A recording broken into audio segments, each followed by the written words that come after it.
Bonjour les amis, me voilà parmi vous sur la chaîne de la psychiatrie au soleil, que je remercie de m'accueillir. Je voudrais partager mon témoignage sur le rétablissement avec vous. Je vais faire une petite présentation assez courte. Je m'appelle Nicolas, mon nom d'artiste sur les réseaux sociaux où je balance ma créativité car je crois que nous devons tous balancer notre fort intérieur sur les réseaux sociaux afin d'échanger et d'avancer et de se comprendre mutuellement. Mon nom sur n'importe quel moteur de recherche, vous tapez Moriotis, Moryotis, et vous constaterez ma créativité en matière de rétablissement sur les réseaux sociaux. Donc voilà, j'ai 42 ans, je suis diagnostiqué schizophrène paranoïde. Depuis plus d'une vingtaine d'années, je souffre de cette maladie qui me pèse comme une enclume, car vis-à-vis du regard de la société pour chercher un travail et surtout le décrocher, c'est très difficile. Donc, euh, Depuis une vingtaine d'années, je vogue à travers différents métiers. J'ai été une quinzaine d'années conducteur de car, et ce qui me plaisait énormément.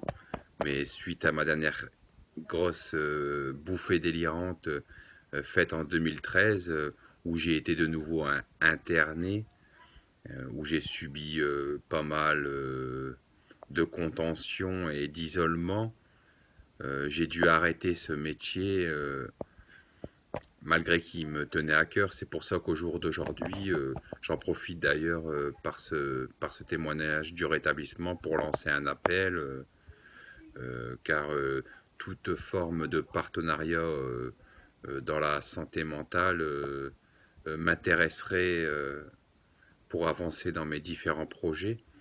Donc voilà, l'appel est lancé. Donc j'ai 42 ans.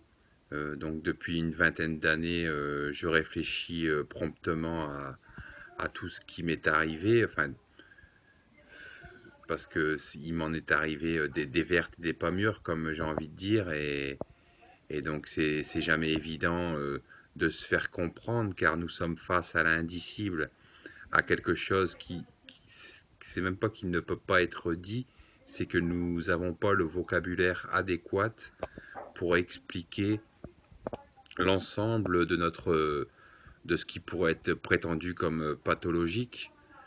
Il nous manque beaucoup de mots.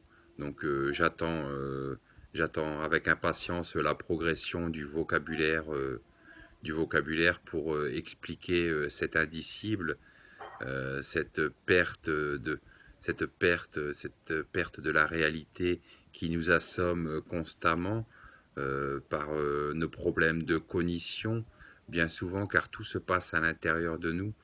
Euh, je n'ai pas la science infuse, bien malheureusement pour tout le monde, mais, mais j'y réfléchis et nous devrions tous être en constante réflexion ou une réflexion constante afin de progresser pour expliquer nos souffrances, même toutes les souffrances quelque part. Il n'y a pas que la schizophrénie ou la psychose, mais toutes les souffrances sont à prendre en considération euh, afin d'expliquer le fort intérieur, le cerveau de l'être humain, de quoi il est doté, de quoi il est formé, car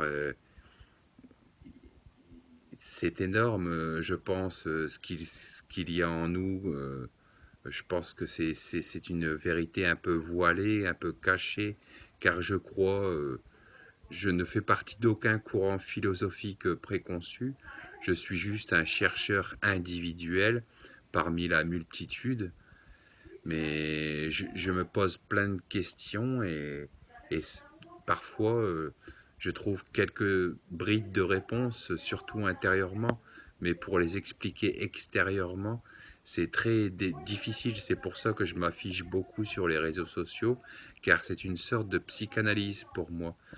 Souvent, je réécoute ce que je dis Et, et à la nouvelle écoute, c'est comme un nouveau passage en voiture, à droite ou à gauche. On a beau passer 50 000 fois au même endroit, on y découvrira toujours des choses différentes. Donc voilà, quelque part, nous sommes une différence et nous devons être acceptés dans la société en tant que telle par cette différence. Cette, je vous rappelle que schizophrénie en grec veut dire esprit fendu.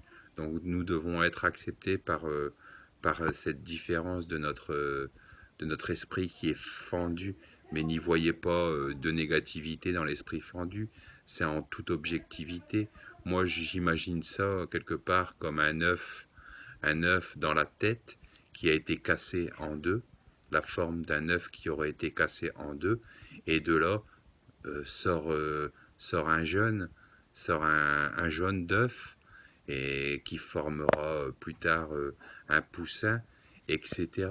Donc vous voyez un petit peu, pour moi la schizophrénie, bien sûr c'est un gros handicap dans la vie de tous les jours, car j'ai l'impression de porter le monde dans ma tête, mais par un minimum de volonté et de reprise, d'emprise sur soi-même, euh, nous arrivons à avancer et à cheminer euh, presque comme tout le monde, j'ai envie de dire.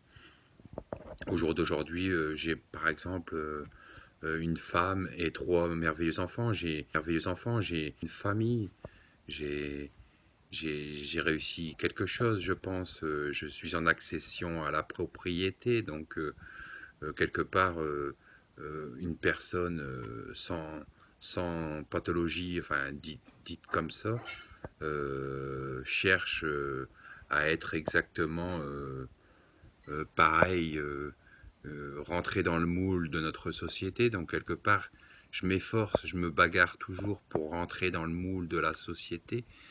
La vie est un combat, la vie est une guerre, mais en premier lieu, la vie est une guerre avec soi-même, une guerre, une guerre intérieure où il faudrait bien, quelque part, soyons poétiques, tuer le dragon, ou plutôt le maîtriser, faire de sa pensée un ami. Voilà, c'est ça. Et avec la pensée, on peut effectuer beaucoup de choses, quoi. On peut avancer, quoi. Et donc voilà. Donc mon témoignage sur le rétablissement va s'arrêter ici. Donc je vous remercie de m'avoir écouté. Voilà.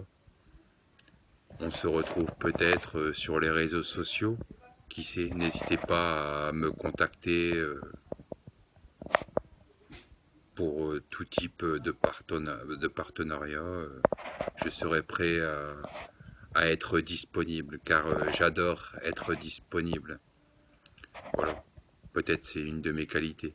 Je ne vous parlerai pas de mes défauts. Un tant soit peu, il faut garder son jardin secret. Comme Voltaire nous disait, il faut cultiver son jardin. C'était la dernière phrase du livre de Candide. Mais qu'est-ce que c'est que cultiver son jardin? Il faut garder un peu d'intimité. Donc voilà. Merci.